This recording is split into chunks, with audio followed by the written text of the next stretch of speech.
Enfin, Félix Antoine Tshilombo vient de citer le nom de Kabila, donc l'ancien président, comme un des agresseurs du Congo. Voilà c'est à quoi on aspirait voir sortir, n'est-ce pas, de la bouche du président de la République, Félix Antoine Tshilombo. C'est ça la politique. Batou Oba, on comprend en côté, c'est leur problème. Il a autant de fois incriminé Paul Kagame, qui est l'architecte, n'est-ce pas, donc de la déstabilisation de la zone avec Museveni, et les deux ont avaient placé, n'est-ce pas, donc dans notre pays, les représentants, en l'occurrence Joseph Kabila. Et Joseph Kabila, maintenant, puisqu'il était coincé par rapport à la politique américaine, par rapport aussi, n'est-ce pas, donc, à l'exigence constitutionnelle, il ne devait pas faire plus de 2 mandats. Grâce donc à Donald Trump a poussé sur l'accélérateur et que cette fois-là, Joseph Kabila abdiqua au profit de Félix Antoine Tshilombo. On sait comment ça s'est passé. Et aujourd'hui, Félix étant coincé, il vient de dénoncer Joseph Kabila comme agresseur du Congo, puisque l'Alliance du fleuve Congo, dirigée par, entre guillemets, rébellion, dirigée par Colonel Nanga, ancien président de la Commission nationale donc, de la CENI congolaise, Commission nationale de tout ça. Donc, il vient de dire, Félix vient de dire que cette alliance du fleuve Congo, donc cette rébellion, c'est l'œuvre de Joseph Kabila. Bravo à Félix. Quant à nous, bravo à Félix. Puisqu'on ne comprenait pas sa politique consistant à incriminer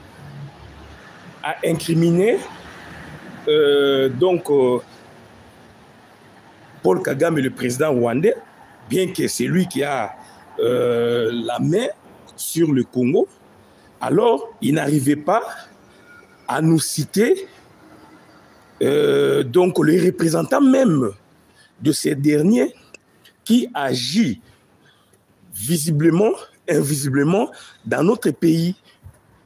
Et ce sont des gens qui ont détruit le Congo. Bravo à Félix Antoine Tshilombo. Bravo à Félix Antoine Tshilombo. Tel a été notre souci. Telle a été notre préoccupation. Vous citez le président Kagame, criminel de son État, un criminel né. Kabila n'est qu'un criminel, soit d'habitude, soit occasionnel. Joseph Kabila est criminel, soit d'habitude, soit occasionnel. Museveni et Kagame sont des criminels nés. Et ils viennent perpétuer, n'est-ce pas, donc des crimes chez nous. Bravo une fois de plus au président Félix Antoine Tshilombo de sortir, n'est-ce pas, de ce mutisme pour nous divulguer le nom du vrai commanditaire de l'agression ou rébellion qui démolit des âmes, n'est-ce pas, donc au Congo, chez nous, à l'Est. Vous avez cité Joseph Kabila. Donc, quand vous citez Joseph Kabila, toute sa cohorte est dedans. Donc, c'est-à-dire, là, maintenant, vous éclaircissez, n'est-ce pas, la situation de l'Est. Pourquoi Joseph Kabila est cité aujourd'hui? Pourquoi Joseph Kabila tient, n'est-ce pas, à une rébellion ou à une agression? Rébellion par rapport à Colonel Nanga, agression par rapport à Joseph Kabila, puisqu'il n'est pas congolais.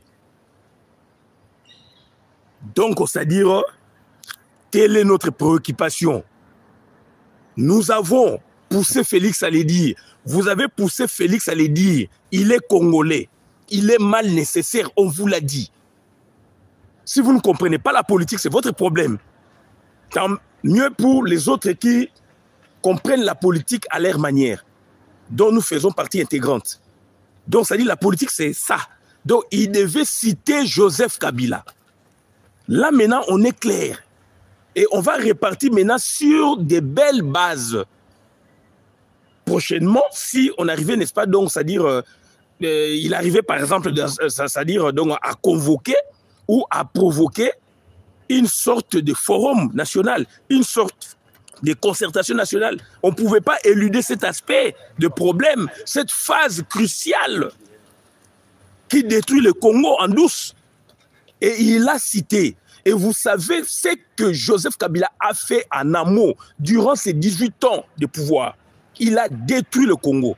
Il a implanté, n'est-ce pas, à travers la République, des intrus, des gens qui viennent tuer le pays, des halogènes comme lui, des halogènes de deuxième, troisième génération, des étrangers qui sont devenus puissants au Congo.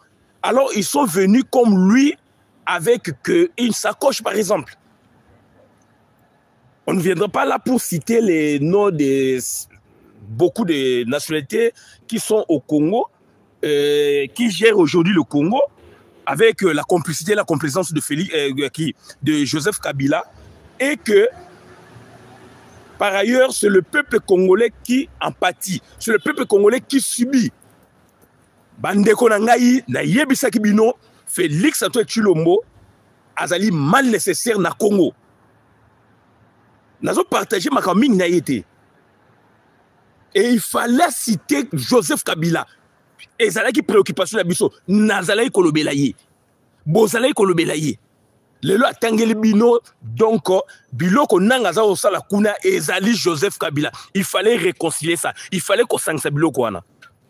Bravo na Félix Antoine Tshilombo. Maintenant là, tu peux partir dans ma nouvelle base. Là maintenant, Joseph Kabila, il faut parler. Il doit parler. Il ne veut pas parler. À son côté. Et Roubé Roy aye koloba n'importe quoi. Alors que Roubé Roy faut s'occuper na mboka ya tata na maman na ye Rwanda. Moi, je ne suis pas pour Félix, hein, donc à 80, à 100%, non. Aza Congolais, ma kamne moussou d'azo sepe la nango, et puis en tant qu'humain, ma kamne moussou sepe na koyiko sepe la nango. Mais pas totalement à 100%. Mais du moins, ce que le monsieur fait, c'est ce que donc un président de la République nationaliste, autochtone peut le faire. Il doit dénoncer ces gens-là. Il a dénoncé. Bravo. Roubé Roy, un argument comme ça, ça va fonctionner mine na mboka na biso, va détruire na biso, va détruire mboka et yewana a kolobake a lotindo to boy. Il fallait l'autre ndoto eza côté ya mboka tata na ina mama na yi Rwanda. Donc bandeko na ngai, moi je suis satisfait na évolution politique au eza na Congo lelo yo parce que mokilango eza bongo. Tokuti yango, to moni yango ndenge to évoluer to cheminer ensemble, lelo te ko mona ndenge mboka na biso eza ko tambola. Et so to tel pe permet mokilango eza bongo. Bongo Congo Brazzaville. Congo Brazzaville kuna ba Rwanda ba kokota kuna, vous ne comprenez pas. Ba ko so matiba mabele kuna, vous ne comprenez pas. Donc ça dit problème kaka ya Congo na biso te. Bien sûr ba banyango na biso mais ba banyango pe na biso te, ba banango bandakala.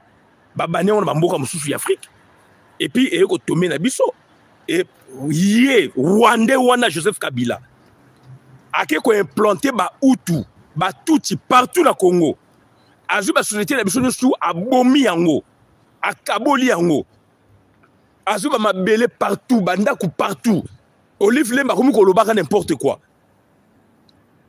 mobali yaki ba bota caoutchouc le ba komi ba milliardaire balo bate j'aime yabango j'aime banda ko na to gomezaka ya l'état bien que bien de l'état et bimaka pe comme ya privé mais ezala ba structuration ezala ba justification fait ça Bango baye, tout le monde va baye. À combien de milliards aza président République? Oui, ça c'est l'histoire du Congo.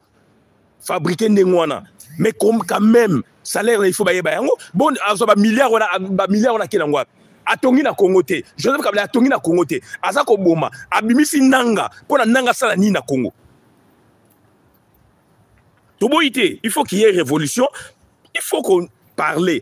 Il faut qu'on dialogue. Ce monsieur-là ne parle pas. Donc, à ce Congo, le quoi, tata na na maman na ye. Alors, Azali Rwandais. Azali Rwandais. Donc, demander d'asile na Ouganda. Azali statut de réfugié kuna. Aïe pour la deuxième sécurité na ye, na pays de culture na ye. Donc, ou donc, ça dit na Tanzanie ou l'inverse aussi. Azali culture même ya Rwanda te. Tu sais bien so bamboro ya juif so ka kela ona Rwanda ba obomaye. Yango balingi bangazama na Congo. Babomi homme d'affaires na biso opérateur économique congolais baza souté papa Kasebo azali na ça Félix aza muluba papa Kasebo na yebite so aza vivant aza muluba a relacer papa Kasebo nga aza mongo mais j'étais fier je suis fier na papa Kasebo puisque aza congolais tant to zaki bana mikito mona a importaka ba loso ba biloko ba vivre donc na ba Cambodge ba boyeboy na tango to ba Rwandais ni yakina mongo bazali na Congo oui baki na mboni babi macha to yebaki Kasebo Lusaki Vana baki sombe bato biso to yebaki baki kite moko mamu manzo ba commerçant big master so big macha so big master bato biso to yebaki o basala ba commerce o tiepe ba Gabriel Moke na kati ba Jean-Pierre ba papa ba Bemba bato biso to yebaki congolais le za na mbonga za souté et comme bah étranger et comme bah libanais mabe bah chinois mabe bah indien mabe to boité to lingi to yambaka mboka la biso za li pays ba benyango hospitalier par nature to yamba ba to banda kala so botel pe na acte à conférence de Berlin mboka la biso za raja mondialisé mais to yamba ba respecter quand même ba règle la biso comment est-ce que comme inverse ba to ba comme na mbongo biso comme na mbongo to comme dépendre na bango et tout ça c'est Kabila 18 ans à sali yangwana na période mbuto mona ngote. En tout cas, bravo na Félix Antoine Tshilombo. Nazali fier ndenge au dénoncer Joseph Kabila. Il fallait citer ce monsieur. Il nous a fait du mal. Pouvoir au Tolba qui a pesa kiwana sur le plan spirituel. Na lobaka yango sur le plan spirituel. Donc toza déjà na plus de 60% na pouvoir dans maboko na biso. Donc il fallait un président comme Félix Antoine Tshilombo à l'équipe Mbeka Nebiso à Mongotolobaka. Pouvoir y a Congo l'exi Félix Mbeka. Donc il faut agir Nengwana, il faut faire la Nengwana. Bande konanga tozana niveau métaphysique. On va comprendre en tamio, on va comprendre en état lié. Ba mongo balobaka mutuwana à l'équipe Mbeka, ba l'équipe Mbeka. Félix à l'équipe Mbeka pour na Congo. Puisque à Luka ki yango Congo l'équipe Mbeka, donc il doit agir comme ça. Donc, il faut un esprit, Félix, un esprit. Azala ma benaye. Mais vis-à-vis de Rwandais, ce qu'il fait là, c'est bien, c'est meilleur.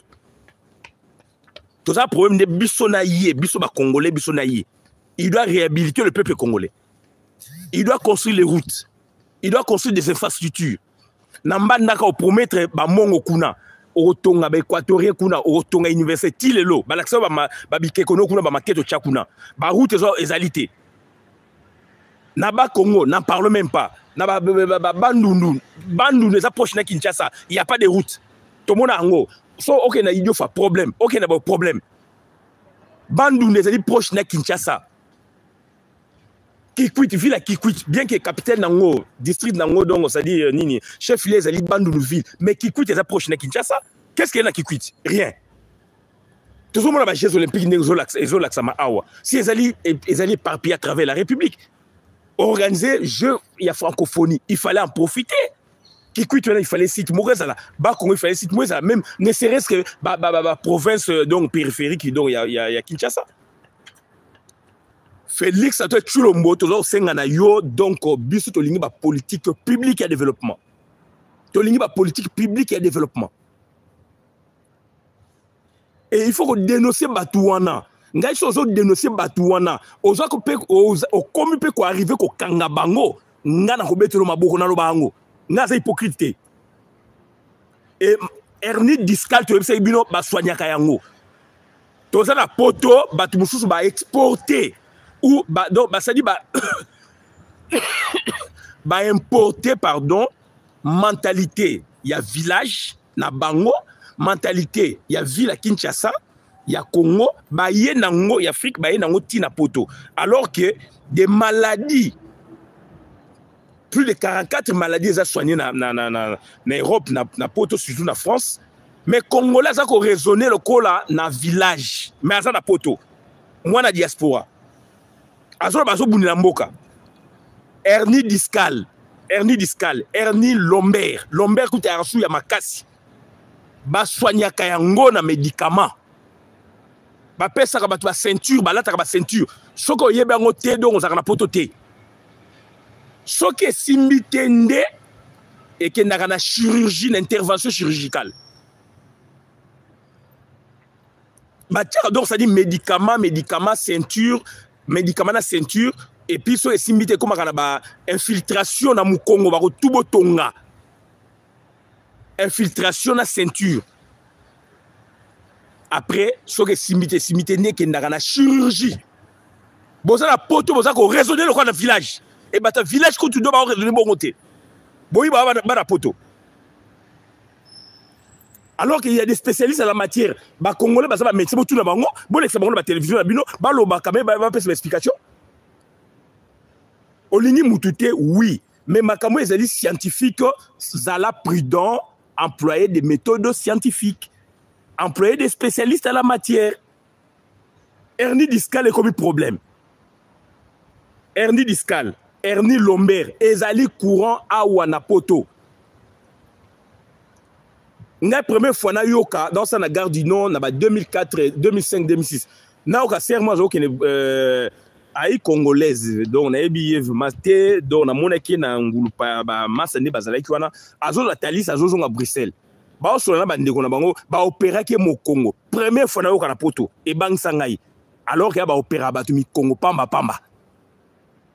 donc ça dit ba maladie oyo na poto ba traitaka na Congo kuna ba benga kindoki et boye na esprit wana ya buzo ba ki sense na biso ya singerie na biso kuna boye na ngoti awo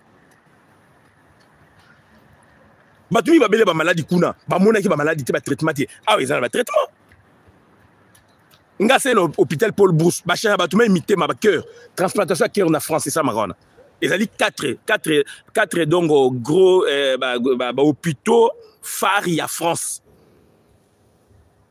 na hexagonal donc na France ou ya France awa oyo donc ba changeaka batu mitema Tozo mona na Paul Brousse ba toa outa ba Guadeloupe so ba détecter kuna na Polynésie na ba Mayotte ba refoute na bango billet na compte gouvernement français puis ba médecin ba détecter maladie au kuna na ba branche na ba partie mususu ya France puisque la France est planétaire ba partie au kuna o ba maladie ba ko traiter te ba détecter ba tina bango na hexagonal a en France au Slovanie na bino na Paris ba Toulouse ba ni et na sala ki na Paul Brousse na ko mona bato ba uta ba Mayotte bato ba uta dor ba Guadeloupe ba uta ba Boé ba uta ba Île de la Réunion pour na ba changer bango ba cœur ba rein ba Boé donc il y a des solutions ba maladie belé na poto mais bilo on toujours ko mystifier makam vous raisonnez en Afrique alors vous êtes en Europe hernie discale se soigne. Hernie discale, c'est soit hernie discale, hernie lombaire, ou de la soumakasi. Hernie discale, les alliés sciatiques. Bah, vertèbre, si quoi, nerf sciatique, c'est les autres traverser colonne vertébrale. Si quoi, de mouvement au salaka. Na donc âge aussi, nerf toujours pour ça na âge. Si quoi, nerf wana et deviaka et bimisco pembeni ya disque. Si quoi, le fait de autant ou la ce que les autres finango donc bah douleur wana. Ba douleur on est koya na kingo et koya na articulation et ba douleur donc ne to yoki na ba témoignage ya makasi et donc ba kata kango na nte ba pesa ba ki musupe sila ka yango moko botanga littérature là bande ko na ngai boza la poto bozo raisonner le ko la ba nyama pourquoi boza poto ba maladie mingi yango na lobaka na lobelaka ministre Mbungani oza mwana poto eloko nous proposer na gouvernement na pour qu'il y ait changement Ah, maladie, na Paul Brousse, kuna toza na Paul do service gériatrie, on peut gérontologie, de médecine wana ya vieillesse et puis gériatrie ndeza ba service nango. Koko na bino papa na bino ndeko na bino abimi na balabala abungi. Azoye ba sous place a wutite et ça ba maladie ya vieillesse. Na Congo bobenga okindoki. Alors na pote eza traité. Tata na bino tata mwasi na bino koko na bino ya na bino leki na bino aza ko bela maladie wana na miso na longoli bilamba deva banane deva azo miye bate trouble la mémoire asumbi wana deva bino biloko sanza ki pa azwa ngwa lié to bino na Paul Brousse na mindele mais na Congo benga okindoki et dans l'autre temps ba pasteur ba koya ko rajouter et dingo ko leka kuna nzolo ba kiye ba ki na kisi ye na lomo na arrêtez na za ko yebisa dingo il faut arrêter avec vos mensonges. Chimpumpu a radia ke dingo na biloko wana. Donc ça dit ceux qui sont na état moko fort bato il faut kanga bango. Paul Kagame o Félix a ko dénoncer c'est auto kanga combien d'églises a kanga toujours. Auto kanga sont plus de 1800 églises. Anciennement kanga plus de 4000 églises. On est capable de travailler non bon kanga batu na tongo tipo donc misala les a souté. Puisque ni l'État a créé misalate. Bon, ça, mais oui, mais ça pèse bino makamu, a pèse bino quoi, a pèse bino pema, a pèse yo vie, a tindi babota yo. Si on l'ingi so senga nzambe ni tranquillité, oui. Senga nzambe a pèse bino ba konzi ya malamu ya bolingo, ba sala ba société, oui. Mais nzambe ça sali tout. Ba pasteur malamu bazali, to boite ba batanga Bible. Batanga Coran to boite. Batanga Torah to boite baye banzambe na bango to boite mais botika biso na babiloko ba aventure o eza l'église donc il y a sommeil l'église oyo il y a recette biso tout na ba année 85 to bati be balmbongo to babimi na biloko wana ba musée di na bala to yoki to baniko yoka banzambe malamu ba nino ba mpeva longo 78 80 Mavuba azo bima na vita joueur Mavuba na mouchoir o azo sambela na pevalongo mais biso nous toyaki ba catholique au kene messe na tongo 6h ti 7h messe liboso bimi 7h ti 8h ya chaque jour et dimanche nesu les arsu ndengwana messe za kuna ba déranger ba tuté et batu ba eki batu ba créer donc au christianisme za batu wana batu ba déranger oui, ça va déranger la famille, pasteur va rationner bateau, comme ça va pauvre. Félix Antoine Tshilombo, misal les belé na Congo, il faut cesser koyiba. Là, je m'adresse à Félix Antoine Tshilombo. Je m'adresse à groupe na yo. Boyibi plus de 3-5 milliards espace à 2 ans. Peter Kazadi boya yiba mabe, Peter boya yiba mabe, boya yiba mabe, ministre de l'économie yiba mabe, yomoko yiba mabe, nyakiro yiba mabe, nyakiro comme na ba avion. Euta. Biloko bokela ngwa paloko bo servir peuple. Et ben dingo ba ko ya po en rajouter. Qui soit les dingo za noka yemu muta roza nango, mutu musa roza nango te. Mbato ba leke dingo na mbongo, ba ko zo banganga soki banganga so bato ba pesa ba kiswa. Peke ba sombi ya pesa et dingo eta pesa bango plus bana tout c'est dingo le la wana ba piaka azole la gouvernement donc ba tout wana sko ya azole la kutu bo ba tout oyo ba pesa ke ba biloko ba puissance bino ko mona wana o ya linga ko laksa ngo bino ben ba tout ba leke na mongo o ya le la kambe ba gouvernement ko so ba tout wana te qui sont les arabes et pas dingo et dingo doit arrêter avec ses mensonges il doit arrêter ngana sali lutte ya likolo. Et tu es biloko na outi la clé ba makasi o ba biloko to monyango. Et Dingwe doit arrêter avec ses mensonges. Il y a na loi mo ba yina boye pour toujours pour na ko kanga esprit. Ko kanga esprit ya peuple toujours pour na ko laksa gaza danger toujours mais dans notre bosa ko aboutu peuple. Yango na toza ko tomber na ba biloko ndengo wana. Lelo ba village na biso ezali ko tekama. Côté comme administrativement parlant, puisqu'il y a eu décentralisation, pratique majeure pratiquant, puisque découpage ça mis à la province, donc les lois la province, tous on est Équateur. Équateur, district n'a pas comme la province. Na bandu ba district n'a pas comme la province, ainsi de suite. Tous on caneta Chouapa. Et comme le province. Deux, engelo banini ba Mokoto, ba centre Mokoto, ba centre Befale, Bukungu Ikela, Bwende Boe. Donc et comme lokola ba centre les comme lokola ba district. Ba collectivité d'origine ou ba secteur comme lokola donc ba commune lelo ba commune donc ba territoire. D'où décentralisation salami. Administration qui tient ba place wana. Tant que qui tient ba place wana, sikoyo ba administratif bazali wana, l'état il fait fungwama. Il faut l'état en espace, en terrain, il faut tonga. Batu na il faut tonga ba ndako be batu ba komi pe il faut ba somba. Bazapi ba to bikolo muso ba batili ba mission. Et ba mabele so côté comme na sens wana. Normalement sikoyo biloko oyo ba olinga ko laksa batu na Congo ke kisi ke boye ke mabele ba tekaka te. Lopango ba tekaka te. Mais na ba village ba komoteka mapango. Wala ali sur le plan historique. Ba ko na biso ne ba zalaka avant mundele mutu moko azaka na lopango ya yiti. Tu as donc na communauté, na ba village ya communauté parentale, ba terre ba communauté parentale, ya ba tout. Mais le biloko ne comme côté kama partout. Quand na ba Rwandais ba koyande ko somba yango na cadre systématique na bango, mais na niveau administratif, na niveau administration, puisque l'état il fait fungome qui na ba base, ba mabele bazamba ba famille ba opesa bango ba délai.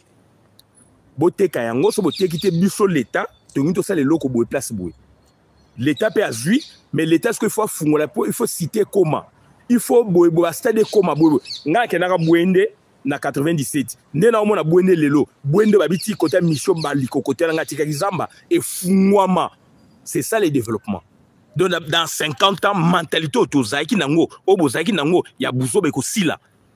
Et bateau bazako zong sabiso ba mentalité ancienne alors que le monde évolue bateau ko ba dingwe bateau ko ba pasteur basé belé ba kabundula wele ça ba denile si ba nani ba mutombo kalombo baza wana ba mbiye wana ba sele ba makama stade ba plein wana donc bazo la ça ba toujours ba zong sabino donc na monde moko ya ko banga monde moko soki bazaka na ba kisi so ndenge nini oui to boyité mais mingi ezali ngo ba stratégie.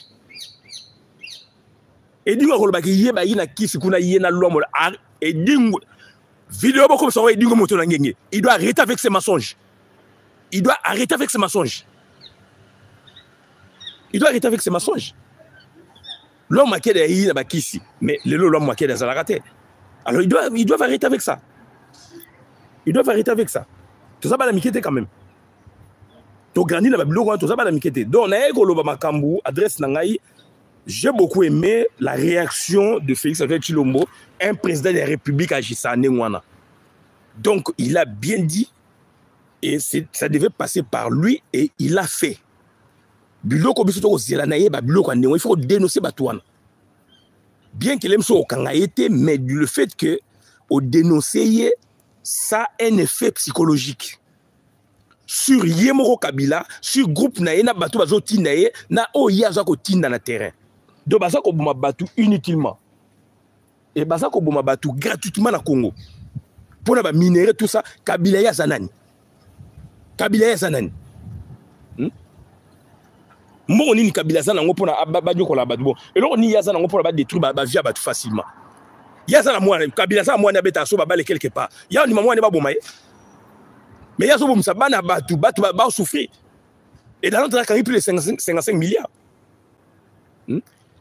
Olivier Lemba Monica Kande batu ba kei kuna et pas né a crié oh mobile na sali batu yango toza ko senga na force du progrès boza émanation UDPS nazo senga na bino bo se détacher de l'UDPS. UDPS est dans les combines, UDPS est dans le braquage du pays bo bima bino bo ko sauver mboka mais bo zala donc na niveau donc ça dit national. Force du progrès. Boko qui ko sauver mboka. Ce qui veut donc bo réorganiser loko wana bien et puis na ko senga bo dépendre na bateau bazali juste. Bo dépendre de bateau bazali juste. Nebi keze manation ngana wuta kuna. Donc bandeko na ngai on a ega koloba yangwana na tondi ne sengo enfin Félix Antoine Tshilombo vient de dénoncer son ancien mentor Joseph Kabila. Et il faut le bangon international. Ndenga sale Paul Kagame, ndenge le la lobiango na niveau ya cadre restreint. Donc akute na ba ndenga zo ba kute na ba sango ba senga ke boué. Donc je suis ravi, il fallait dénoncer ce monsieur. Le monsieur est venu à Lingui, donc Mboka la Bisso sera toujours sous tension. Joseph Kabila. Yomo Polo Babo Yokanabo diriger à deux. Il faut rompre avec ça. Ce monsieur a détruit notre pays. Bravo à Félix Antoine Tshilombo. Un président doit être ça. Donc Félix Azali, Ndenge ba Mongo Balobaka. Donc au Congo, l'équipe Félix Mbeka. Donc au Congo, l'équipe Félix Mbeka, puisqu'à Linga qui a joué Bokonjoana, donc Bokonja Congo, l'équipe Mbeka. Et Moutou, l'équipe Mbeka Zakanengwana. Il doit parler sans embâche ni détour. Félix Antoine Tshilombo, bravo, vous devez parler sans embâche ni détour. Il faut dénoncer ces messieurs-là. Il faut dénoncer ma groupe Nabango. L'équipe sur le logo Mogote, il est qui? Roubaix, on a rébellé à RCD, États-Unis et rétrocédé, donc c'est 125 millions de dollars. Ce monsieur-là, ces jeunes-là. Banyaruga Boumabe, Babouebo Mabe, Babizi Matara, ce sont ces gens-là qui dirigent le Congo. Et au dénoncer Kabila, dénoncer l'international Nengo Salaka. On a qu'à bravo à Félix Antoine Tshilombo. Et Ernie Discal se soigne. Ernie Lombero se soigne par le médicament, en portant aussi certaines ceintures spécifiques. Si ça ne marche pas, ce sont des infiltrations et le port de ceintures spécifiques. Si ça ne marche pas, vraiment, le dernier recours, c'est l'intervention chirurgicale. Et l'hernie discale aussi se soigne sans médicaments. Alors, d'autres tika qui saisit la biso, totika ba des autres tozanango, totika qui saisit tozanango, pona toya, totika qui saisit biso zaranango, s'il vous plaît. Merci, on a également le suivi abonné dans la vidéo, madame la compte communauté. Ngayi webino, Christian Bolabia, Machechewe, Cheche Bamouma, Bamouma na Bamong et le bi, Nini et le bi, moi na yasuka, Yalibomo. Nazara moi na suka libuma maman nangayi. Donc, Cheche Bamouma. Bamouma do ba pesa nga ngo donc autant on a kene na village ba baptiser nga Bamouma. Chechewe, Cheche Bamouma, Tina Wenge, Bola Biama, tout ça, ça va comme on a oui, merci. Nasuki, merci.